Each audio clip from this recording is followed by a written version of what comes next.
Hey, what are you doing in here? I was just making jewelry. You know what? I'm gonna teach you how to make a rose wire ring. It's not that hard to make, and you don't really need that many tools to make it. And I'll also explain some stuff that beginners need to know, stuff that I wish someone would have taught me when I started wire working. So, let's get into it. Let's go over a list of things that you're gonna need for this project. But first, Random disclaimer. So, I have a lot of tools that I use for creating my jewelry, and while you can buy some of these things, if you'd like to dive into making jewelry, please don't feel obligated to. You really don't need all of them if you're just a beginner, or if you just wanted to make this one ring, or if you just wanted to try it out. I'll let you know which things I think are necessary and which things aren't necessary in the materials list. Now, let's talk about what you'll need. You will need about 2.5 feet of 18 or 20 gauge copper wire, as shown here. If you don't already have some sort of craft wire at your house, you can easily get some at Michael's or Walmart. You might also find aluminum wire, which is one of the easiest wires to work with. Here, I'll show you here. It is very lightweight though. Copper is a bit harder to work with, but it's heavier, and some people might prefer that feel. The smaller the gauge, or the larger the number, the easier the wire would be to work with. So I'd recommend 20 gauge wire just because it's easier to work with. However, I personally prefer making this ring with 18 gauge copper wire because I like the look and feel of it more. You'll also need some sort of cylindrical object that is finger sized. So I have a ring mandrel that I would normally use to get accurate measurements, and that's what I use whenever I'm making rings to sell. But you can easily use something like a lipstick container, and for the purposes of this video, I'm going to use that. Just keep in mind that your ring will wind up being a little bit smaller than whatever size your object is. You will also need wire cutters and pliers.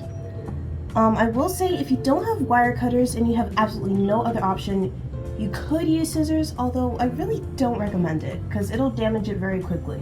I just say that as a last resort type option. Now, let me show you how to make this ring. The first thing you'll need to do is measure out your wire and then cut it using your wire cutters.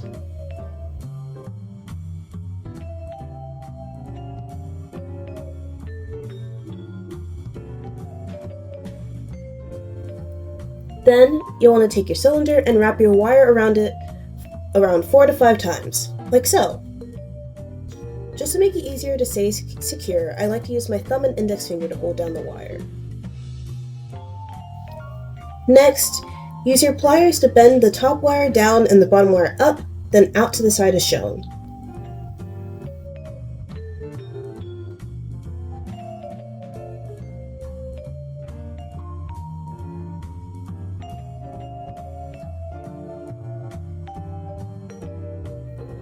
You'll then want to pull one wire to the same side as the other, and then twist them together.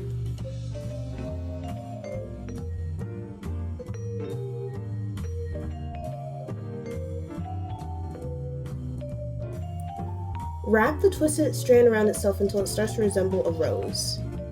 In order to keep it from getting bunched up and remaining flat, I like to keep my thumb on it as I wrap the strand around itself.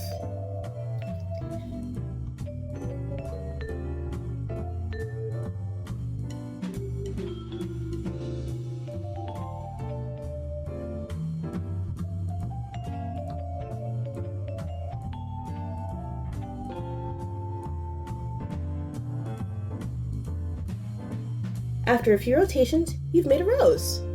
Now, you have to secure your ring. In order to do that, use your pliers to pull your wires under the rose. Then, loop each wire around the side of the rose.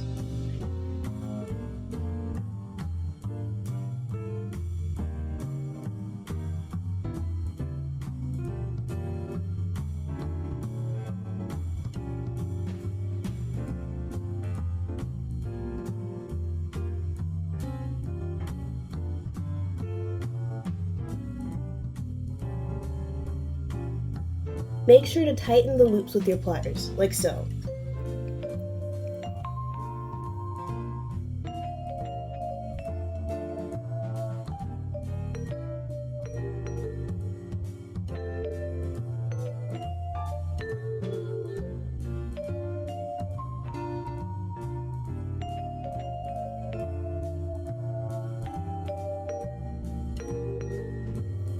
Now, all you have to do is cut the wire and secure the ends, and adjust the rose to your liking.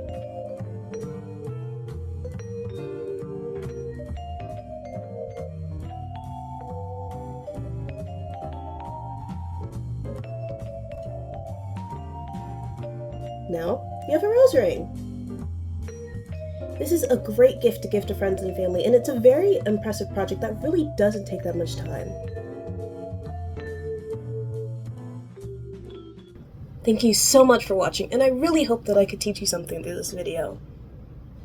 Alright, now back in the drawer you go.